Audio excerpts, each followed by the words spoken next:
Hi, I'm Jono, and if you're new here, I do pencil drawings.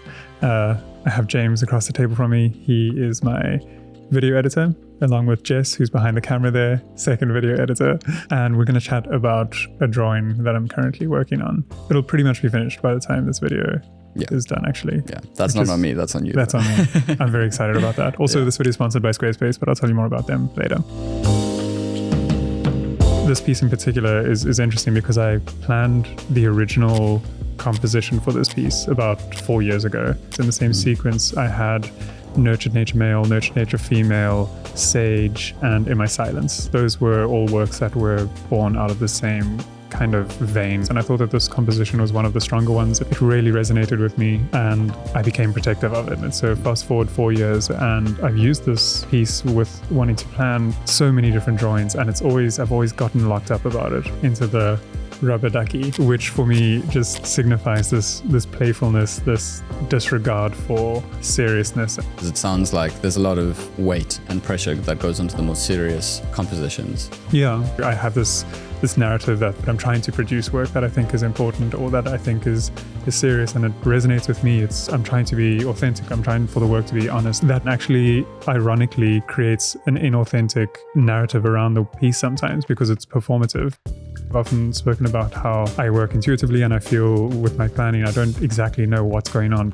These pieces almost build themselves. And the more serious you try and take it, you rob the artwork from its agency. Fast forward 4 years, and I'm sitting with you and with Jess and trying to figure out what one of the videos could be. We come up with an idea to do a start to finish small playful artwork, and there's no expectation on this piece. It's not really about the concept of the piece. When I stopped taking that process seriously, I threw a little rubber ducky in there. I managed to actually do justice to the original composition, which I'm so proud of.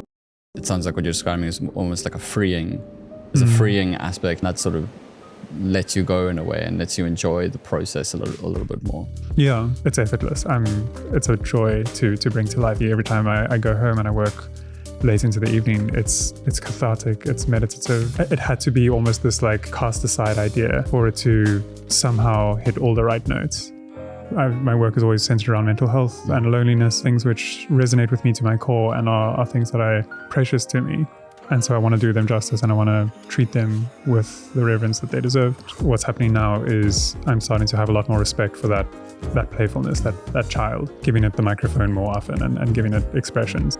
I think that's a really important thing for people beginning art, because I think a lot of people take themselves very seriously at the beginning in terms of like, oh no, I have to maximize my time. I have to put hours and hours and hours and hours and hours into it. The degree of play, the degree of experimentation is super important at the beginning of like your process and learning things. It's like heartening to hear that play is still important even if you're 10 years into your career. It's crucial. It's part of how you build that energy. And if you don't have it, then you're trying to squeeze water out of a stone almost. It's such a fundamental part of the creative act. Would you say that you played more at the beginning of your career and it's dropped off now, or do you think it's the opposite case? Like I think it's the opposite case. I didn't take myself very seriously because I had nothing to lose. And now I feel like I've built something. I'm really proud of what I've done. And so I have something to lose. And I'm starting to kind of just push against that and rebel against that and enjoy expressing myself, which you pointed out is more authentically me. You know, the side that people don't always see unless you're quite close, which is the playful, irreverent, and arguably more creative side.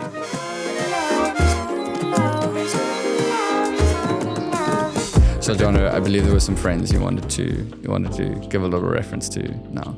Were there? Yeah. Who? I'm sticking you off the bat. What a beautiful setup for this video sponsor, Squarespace. I know. Before in this video, I just want to give a quick shout out to this video sponsor, Squarespace. I've been working with them for a couple of years now, and they've played a huge role in my career, not only in helping me maintain this channel and sponsoring these videos, but more importantly, early on in my career, I was looking for a way to showcase my work, make it easy for collectors to find me and get in touch with me. And I felt that Squarespace did that effortlessly. I never had time to learn HTML and figure out how to build a website. I was looking for a way to make an easy website look beautiful, and Squarespace did that effortlessly. I never had to patch or upgrade anything. I could register a domain with them and set up an online store. And most importantly, I could design a portfolio and show my work the way that I wanted to. Also, every time I got stuck, their amazing support team helped me out instantly. So if you're looking at building a website, give Squarespace a try. And if you decide you love them, use the soft code and get 10% off your first purchase. So if you found this interesting or just entertaining, leave a like. It helps the channel out in a huge way. As always, thanks for the support, and I'll see you guys in the next one. Bye. Bye.